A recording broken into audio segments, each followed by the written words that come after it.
So we broke a story on the website over the weekend that was tragic, and it was hard to believe, actually, as it kind of unfolded and we put it up. Anton Yelchin, who was an incredibly promising actor, star of Star Trek, and really had such a career, 27 years old, killed in this freakish accident at his home in the San Fernando Valley sometime late Saturday night. What happened is really horrifying. He has a house that has a gate in front, and he had just left to go to a rehearsal, and the driveway there is on an incline. And what happened was he apparently cleared the gate as he left his house. For whatever reason, decided he wanted to walk back to the security gate. Check something. As he walks back, the car starts to roll backwards, apparently, and he was pinned between the car and the brick piling next to the gate there. So what happened was this occurred sometime, probably, I'm guessing, at around 10:30 at night.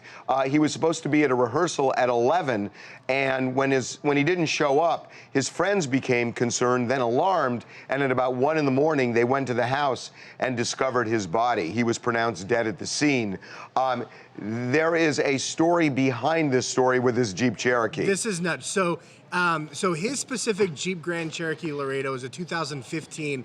It was part of a group of cars that were actually recalled by Fiat Chrysler because they had the e-brake, which was a new e-brake they put in the car. There was a problem with the lever, basically, that when people thought they would shift it to park, the car was still in neutral. So we should say, Gary, it's not the e-brake, it's the gear shifter. It's the gear shifter. It's the shift. So, right. And I don't know if you guys have ever, especially if you've rented a car, I've rented cars where you get this. It is confusing sometimes, and you do think you're in park, and you're not in park, and you're in drive or you're in neutral, but it looks like what happened here was that he thought he was in park, he got out of the car, he walked to the gate, but the car was in neutral, and it did a slow roll that gained speed, and by the time it hit him, this is 5,000 pounds of vehicle that pinned him next to the gate. And that's specifically what the recall notice that he got that was for his car was actually said that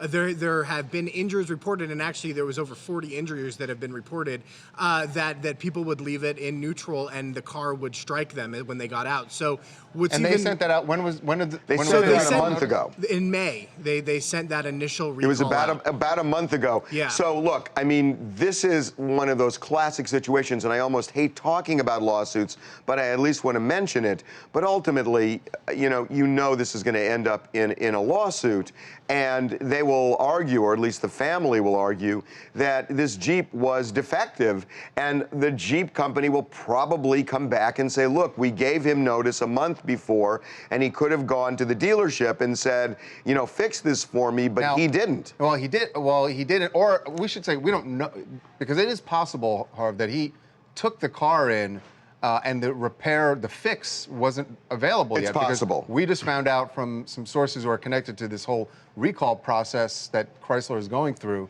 that the fix was not available until last week.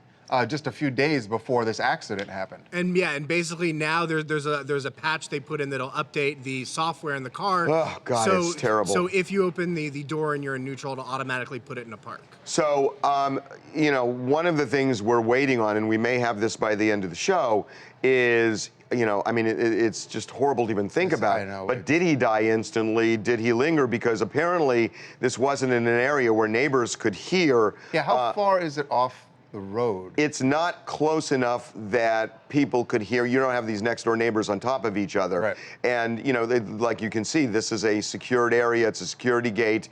So he has a little bit of property there. And again, we don't know. This could have happened, very quickly because the Jeep weighs 5,000 pounds and it rolled. The one thing the coroner has said at this point is blunt force trauma and asphyxiation. Right. So he was crushed. And again, he is an incredibly talented actor with a huge future, and it's just so sad.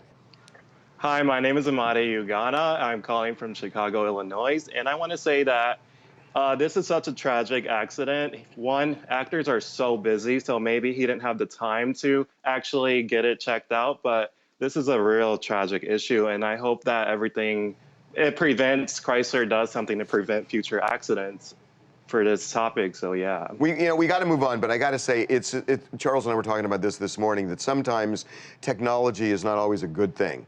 No. That sometimes, the old school, because the idea is that the driver can feel the shift. You feel the shift. You feel where it is.